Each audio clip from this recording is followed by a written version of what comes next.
Assalamualaikum warahmatullahi wabarakatuh. Halo teman-teman semua, perkenalkan nama saya Helena Maisela, NIM 2019143467 dari kelas 3L Prodi PGSD, Universitas PGRI Palembang.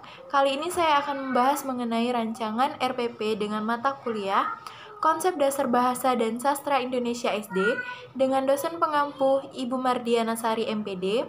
Selamat menyaksikan dan semoga bermanfaat. Perencanaan pembelajaran dirancang dalam bentuk silabus dan rencana pelaksanaan pembelajaran atau RPP yang mengacu pada standar isi. Perencanaan pembelajaran meliputi penyusunan rencana pelaksanaan pembelajaran dan penyiapan media serta sumber belajar. Perangkat penilaian pembelajaran dan skenario pembelajaran, penyusunan silabus dan RPP disesuaikan dengan pendekatan pembelajaran yang digunakan. Proses pembelajaran pada satuan pendidikan diselenggarakan secara interaktif, inspiratif, menyenangkan, menantang, memotivasi peserta didik untuk berpartisipasi aktif, serta memberikan ruang yang cukup bagi prakarsa, kreativitas, dan kemandirian sesuai dengan bakat, minat, dan perkembangan fisik serta psikologis peserta didik. Untuk itu, setiap satuan pendidikan melakukan perencanaan pembelajaran, pelaksanaan proses pembelajaran, serta penilaian proses pembelajaran untuk meningkatkan efisiensi dan efektivitas ketercapaian kompetensi lulusan.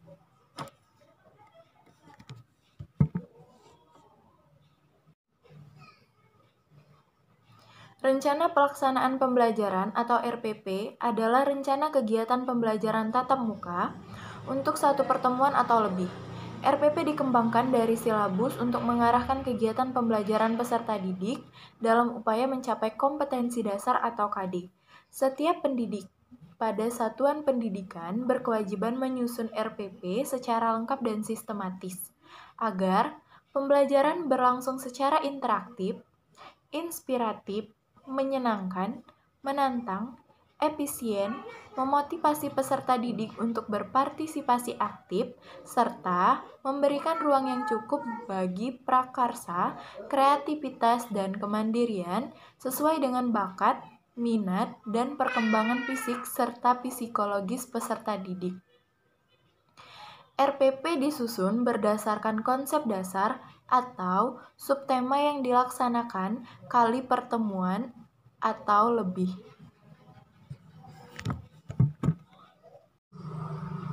Komponen RPP minimal terdiri dari 5. Yang pertama itu tujuan pembelajaran, yang kedua materi ajar, yang ketiga metode pembelajaran, yang keempat sumber belajar, yang kelima penilaian hasil belajar.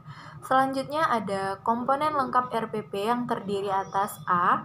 Identitas sekolah yaitu nama satuan pendidikan, yang B. Identitas mata pelajaran atau tema atau subtema, yang C. Kelas atau semester, yang D.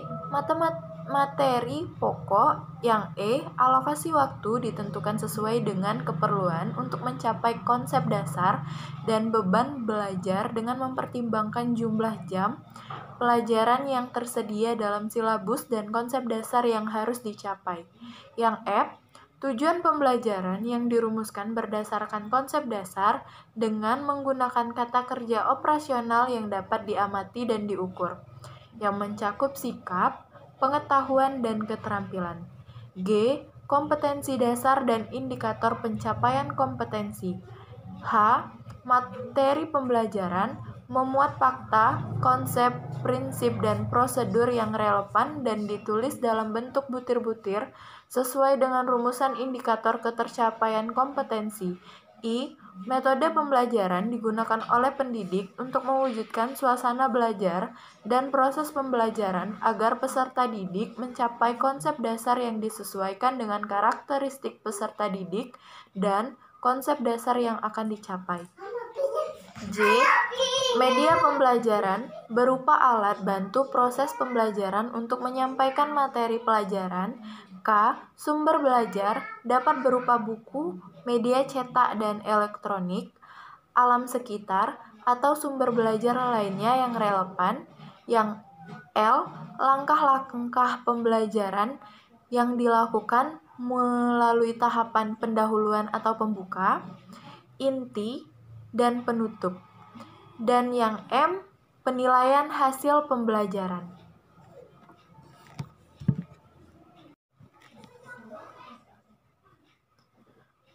Menyusun RPP hendaknya memperhatikan prinsip-prinsip sebagai berikut.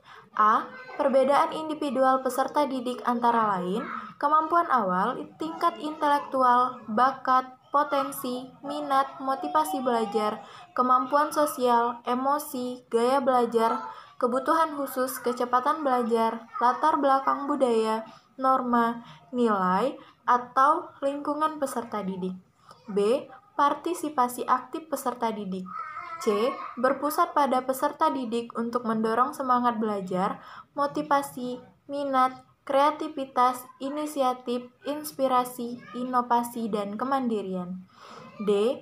Pengembangan budaya membaca dan menulis yang dirancang untuk mengembangkan kegemaran membaca, pemahaman beragam bacaan, dan berekspresi dalam berbagai bentuk tulisan. E. Pemberian umpan balik dan tindak lanjut RPP, membuat rancangan atau rencana program pemberian umpan balik positif, penguatan, pengayaan, dan remedi. F.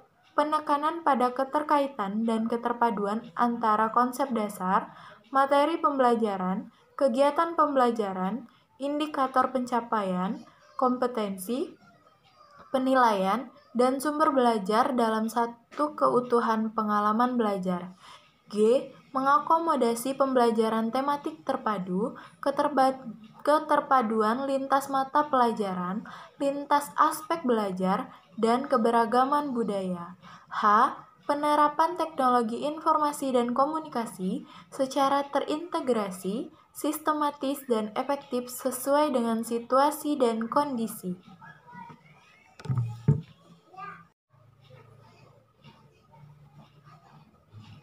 Format RPP yang terdiri dari rencana pelaksanaan pembelajaran, mata pelajaran, kelas atau semester, pertemuan ke, alokasi waktu, standar kompetensi, kompetensi inti, kompetensi dasar, indikator, tujuan pembelajaran, materi ajar, metode pembelajaran, langkah-langkah pembelajaran yang terdiri dari kegiatan awal, kegiatan inti, dan kegiatan akhir, alat atau bahan atau sumber belajar, dan yang terakhir ada penilaian.